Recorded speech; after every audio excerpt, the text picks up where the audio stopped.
Good morning and welcome to this Sunday's edition of Black Almanac.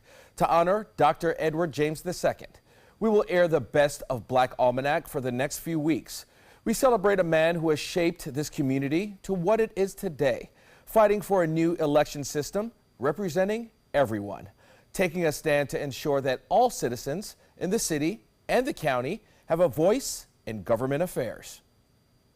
12 years ago in 2005, Hurricane Katrina hit the Louisiana and Mississippi Gulf Coast in August, killing an estimated 1,800 people, causing $108 billion in damages. In September, Hurricane Rita, the forgotten storm, made landfall, causing $12 billion in damages and washing away coastal communities. Rita was the fourth strongest hurricane on record. Katrina ranked sixth. Good morning, I'm Ed James and this is Black Almanac.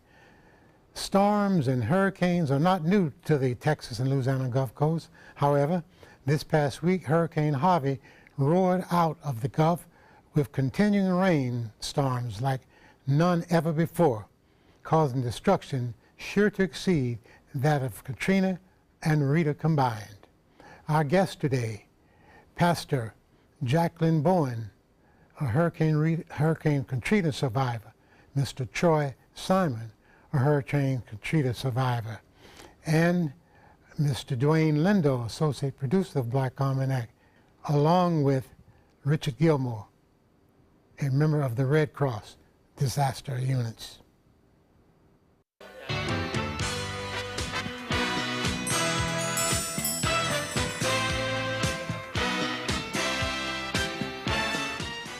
Well, I'm glad to be able to welcome all of you all here, and maybe you can help shed a little light on the misery, if you will, if nothing else, that the people of Texas have been going through, and Mississippi and Louisiana. And I might want to introduce the audience that Pastor Jacqueline Bowen is a Hurricane Katrina survivor, and Mr. Roy Simon is a Hurricane Katrina survivor, and they both live here on the Sun Coast. Mr. Richard Gilmore is a Red Cross volunteer, and he does part of those groups of people who go in when things are really, really bad and try to make them better for all. And Dwayne Lindo is my associate producer, and some of you know him if you watch the station for things other than Black Almanac. You may see him doing his regular reporting. And Dwayne went to school in Louisiana. Well, I don't know how to say this, but I thought that it might be good if you all could share with our viewers what it's like to go through a hurricane, and especially Katrina. Yes. Either one of you. Well, it is very bad because in New Orleans, there's always a storm, and we was always running, trying to run from the storm. And it's a hurting thing where I was blessed to be able to run where there's other people could not run, you know? So the thing about it, even with Katrina, it was the worst that I ever have been in. Mm-hmm. And I just thank God that he spared my family, because from the jump street of it, we wasn't gonna leave New Orleans. We was gonna stay home, ride it out. Mm-hmm. What you gonna do? Are we gonna go? And then when it was almost too late? Well, when it was almost too late, will you believe we got a phone call about 11:45. And it was a white gentleman on the line. He said, get out now. We got the children up, and we only had on what we had, let them keep on what they had, and they took about 1 or 2 outfits. We thought we was coming back. We still in Sarasota. Well, how did you get out? Did you all We had transportation. Thank God for that. We had transportation. So we was able to pack up everything. I mean, the kids and some of our stuff and the dog. We couldn't carry the bird. We had to leave Polly, and the kids were very sad about that. And I think the worst part, where you going? We didn't know where we was going. We got on the interstate, and my husband said, "Babe, where you going?" I said, "I don't know." I said, "I don't know." I hate to talk about it because it still hurts. Still hurts.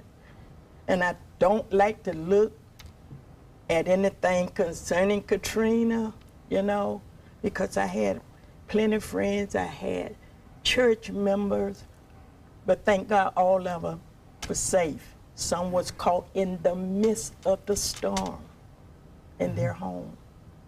And as we was traveling I-10, and my husband said, "Well, baby, where?" I said, "I don't know." I said, "I don't know where to go." Running. But you all were able, you had transportation. Yes, we had And transportation. you left early enough, thanks to that phone call. Well, it wasn't too early because the storm was hitting, Sunday? Yes. Sunday. We left Midnight Saturday. midnight Saturday. If we had not got that call, we probably would have been there. And but we got away.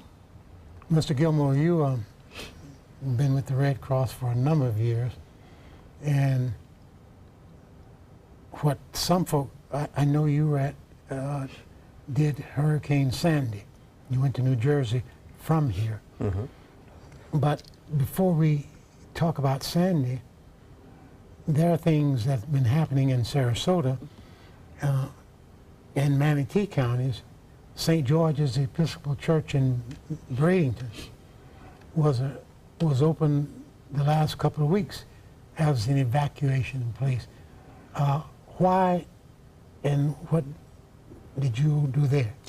Well, the circumstances for the evacuation at St. George's was the fact that, if you remember, a few weeks ago we had that torrential rain, and there was an apartment complex where they were at the same time they were doing some roof repair. And so the wind and the rain blew the tarp away, and all these apartments were flooded, and these folks were basically without a place to stay. So St. George's Episcopal Church, God bless them, was able to set up one of their rooms for the evacuees. So we were set up for about 30 or 40 people. There were a lot of initially there were a lot of Haitians that, you know, immigrants that were there, that were going to be there, and others as well. And so whenever you have a shelter, you have to have people to supervise the process, manage the feeding and things of that nature, and respond to any issues, register people, things of that nature. So that's how I got involved with St. George's Episcopal. Was there overnight. But the closest thing I personally have to what you experienced at Katrina was going up to Sandy. And actually Katrina was what got me to volunteer as a Red Cross person in the first place. But Sandy was my first real exposure to widespread disaster. And it's amazing. We can talk more about it later on if you want. But Well, Dwayne, I think you covered for the station here some of the devastation, if you have a place to go, here in Manatee County, in the area where the evacuees that Mr. Gilmore was talking about went to St. George's. Well, Dr. James, thanks for having me on this morning. I really appreciate it. As you mentioned, went to college out there, obviously here watching the events unfold, as you were as well, watching the events unfold that fateful week 12 years ago. We covered the local angle here, trying to get a sense of who from out of the state of Louisiana was going out to New Orleans to cover a lot of the devastation. American Red Cross, obviously, a huge story here, trying to get a sense of what they're going to do when they're going out there and what was the protocol once they got out there.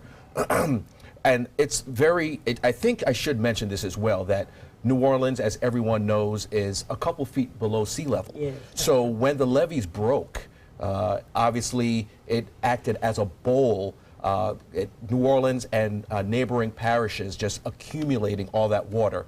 More than 2,000 people died Yes. throughout that devastation. Yes. Over 1 million people displaced and relocated to cities all over the country.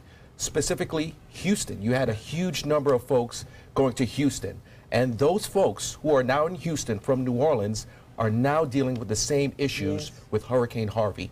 So again, it's 12 years later. Absolutely. So it's a little hurtful to hear these stories where folks are dealing with this second time around. And I knew a few folks who were actually displaced in New Orleans. I went to school in the North Shore area, which is north of Lake Pontchartrain. Yeah. So you guys are familiar with that area. But, you know, they had issues after the fact in terms of having to deal with all the stuff, losing their homes, losing all their belongings. So, again, this is something that will be in our minds and in our memories for a long time to come. Mr. Simon, now, you worked for the police department Yes. a little ways in one of the neighboring parishes Yes. from New Orleans. Correct. And tell us about your experience. My experience with Hurricane Katrina was working in the dispatch center for a local police department, the Kenner Police Department, which is right outside of New Orleans where the airport is. We had, I was on vacation, got called in on Saturday after leaving Jackie's house. I was called in, they started contraflow where the interstate was only going to run one way, so we had to go into work to be there for the events that were to come. We've had storms in the past and they would always at the last minute turn off. So we just thought this is going to be another passing storm. I had family members that stayed in the area that wanted to stay home. And after Hurricane Katrina passed, the biggest thing was the storm surge, which backed up into the sewer system, which causes the water to rise, along with those levees that broke. And that caused mass flooding throughout the city. I had my mom, she lived in the first floor apartment. She was home with my nieces and my sister. She had to take the lid off of the ice chest and put my nieces in to float them to get to higher ground, which was to my grandmother's house. And they stood in that home for about 6 days until I was able to get a guy and a friend to let me use their vehicles or drive me as well to get to them, to get them to safety. Wading through chest-high water, walking for about 8 blocks, and having to rescue about 11 of my family members to get them to safety, as well as getting back to work in the dispatch center where we receive calls of hopelessness, helplessness, despair. It's your worst imagination that you can hear people crying out for help, needing help, and there was nothing there at the time. What do you do as a dispatcher? What do you say? We were at a loss for words because we didn't know where the help was, where the help would come from. Even in the Kenner Police Department, we were somewhat put on an island because our streets were flooded as well. And there was very little movement. We didn't have boats prepared for this. We didn't have anything to go out until after the storm. We had volunteers had to come in and assist us with getting to these locations. Guys that worked for the Kenner Police Department used their own personal boats, got to their homes, got to their boats, took them in and start going neighborhood to neighborhood to start searching for those people that were able to be rescued at that time. Pastor, you said that you all got on I-10 Yes. and started driving. Some families, I understood, died on I-10. Well, my family and I, so happened I had a phone book. And it was one of the young ladies that had was going to my church when I had it in New Orleans. And I found her number, and I called her, and I asked her, could my family and I come and stay with her until this was over with? And that was in Memphis, Tennessee. So we stayed there. We got to Memphis, and we stayed there for about a week. And I think we was calling you, Minister Troy, and asking, well, you know, when can we go back? You know, when can we go? He said, you can't. He said, bodies are floating. And that was, it was just heartbreaking. But I thank God that this lady opened her door to my family and I. And we was there for a week, and I had this urge to leave. And I was telling my husband, I said, babe, we got to go to Florida. So we left first thing that Monday, headed to Florida. When we got in Florida, we went, stayed at a relative home in Northport. Mm-hmm. When Northport found out that we was victims of Katrina, the whole city of Northport adopted us. They put us in a brand new home, furnished from the front door to the back door. Took my kids shopping. We had doctor's papers, I don't know how long, if we need to go to a doctor. Gift cards. The people in Northport really supported us. And everybody didn't get that. The thing is, even though we didn't have the finance, because everything was just, you know, we couldn't even get food stamps. Well, sometimes we all become Americans when there's trouble. Yes. Yes. And as soon as the trouble is over, passes, we go back to being too many of us, to our mean selves. Yes, yes. And I'd like to add on to what Pastor Bones was talking about. Everyone in the country pretty much opened their arms to a lot of the Katrina victims. Yes. One thing I do have to mention too is many of the colleges in the New Orleans area, actually 2 African-American colleges included, Xavier and Dillard. A lot of those students had to transfer to other schools, whether it be in Louisiana or schools in usually the southeast region of the United States. So a lot of the colleges kind of opened up their admission standards to try to get a lot of these students from Tulane, Xavier, Dillard to come into their schools. And there's an article in the Journal of African American History called Hurricane Katrina Through the Eyes of African American Students, which really needs to be read because you mentioned I-10, a lot of, unfortunately, dead bodies, a lot of devastation. Xavier University is right off of I-10. Yes, so some of the students were stuck right there in the dorms. So they witnessed a lot of this. So, I mean, they went through a lot. Some of them stayed, a lot of them transferred to other schools. But the point is, schools out there open their arms to get some of the Xavier students and the Dillard students to transfer to their schools. Mr. Gilmore, tell us about Sandy from your perspective as a member of the Red Cross. Well, that was my first real experience with Red Cross, my initial one.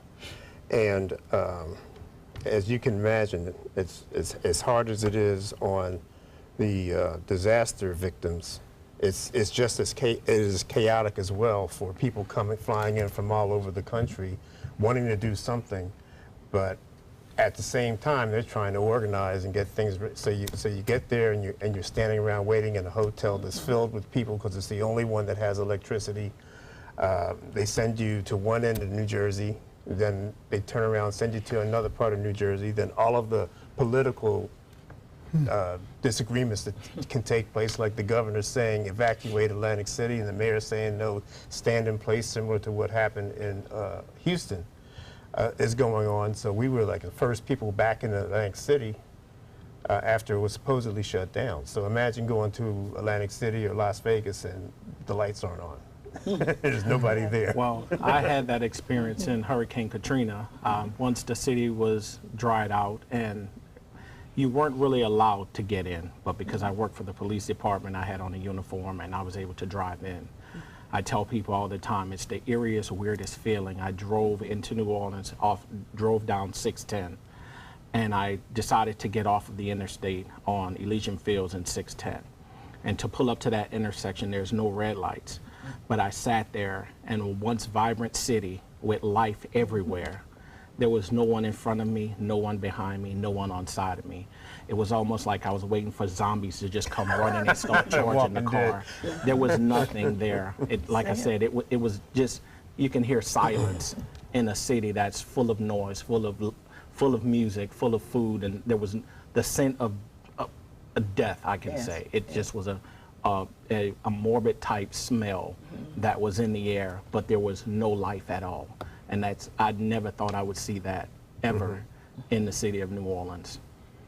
Well, locally, there was a family here in the African American community who had family in New Orleans, and they were able to get out, and they came, and with no place to go, because where the family here had just a small place, but through the goodness of the Red Cross, they were put up in a hotel.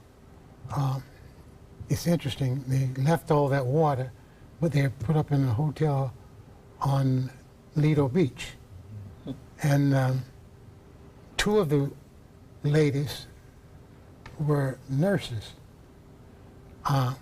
but they didn't have any clothes, they didn't have any of their registrations that says that you're a nurse.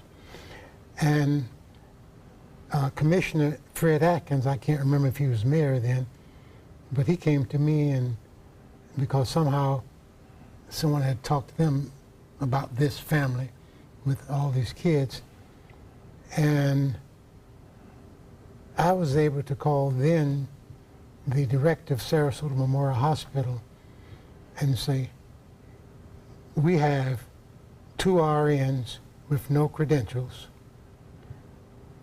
Can you help them with a job?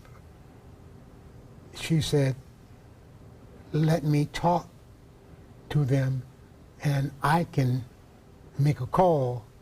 I guess there's a statewide data bank or something there, and find out, and they found out they did have the credentials, and hired them on the spot out of the conference room here. And then, of course, they didn't have any scrubs, so I talked to management and said,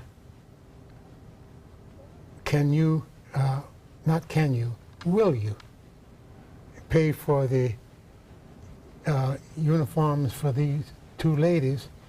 And the then general manager says, Ed, you don't have no shame about asking, do you? I say, no, there's no shame in my game. And then the first question was, how much is it going to cost? I said, I don't know.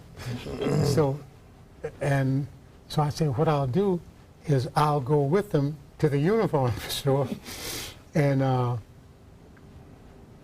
get a receipt for them and get the folk in the uniform store based upon my word that ABC 7 was going to pay for them, and they gave me a go-ahead. We did that.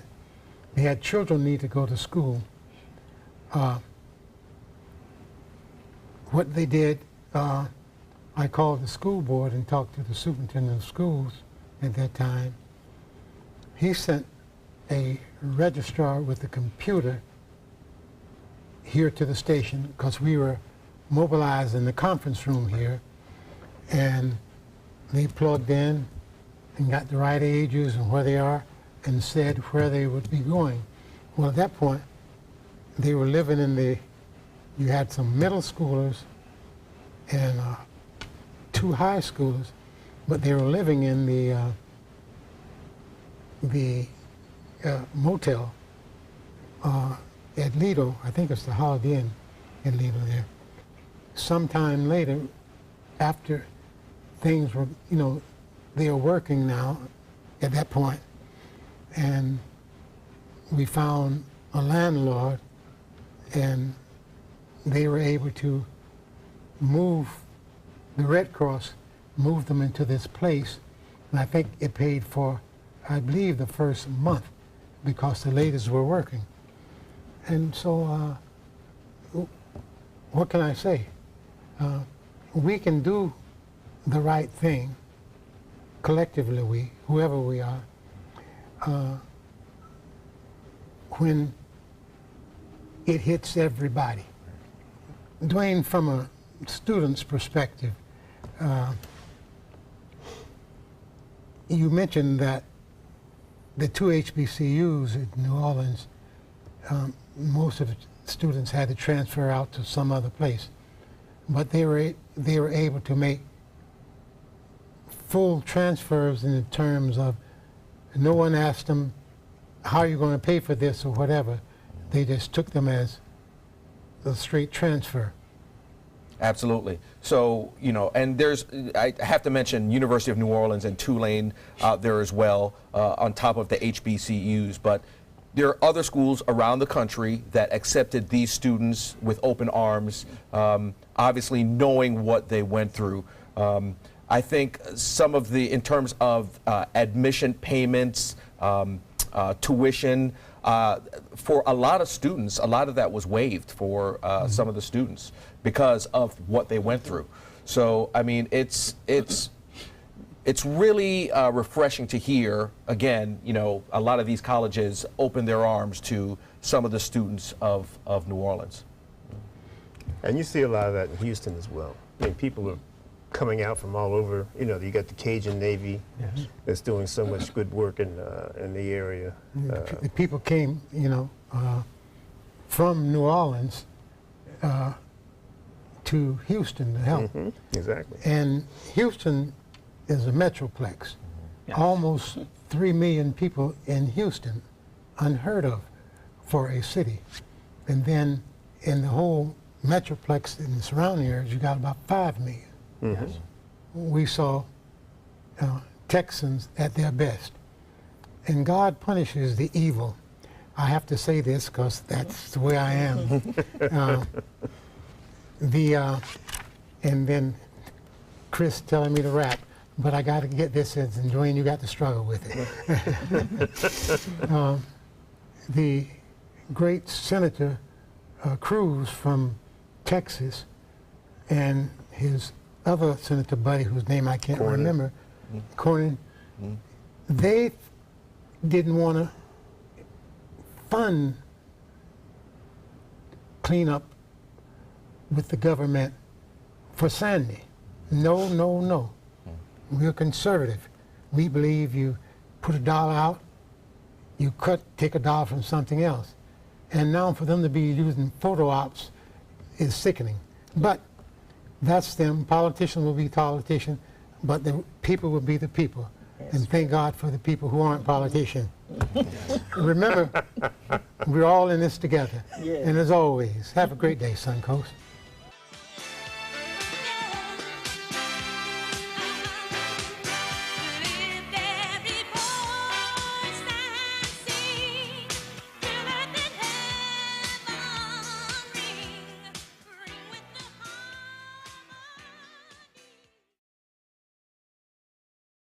When money's tight and emergencies arise, CashNetUSA.com is available 24/7 to deliver quick loans for approved customers when they need it the most. Apply now at CashNetUSA.com. Money's on the way with CashNet USA.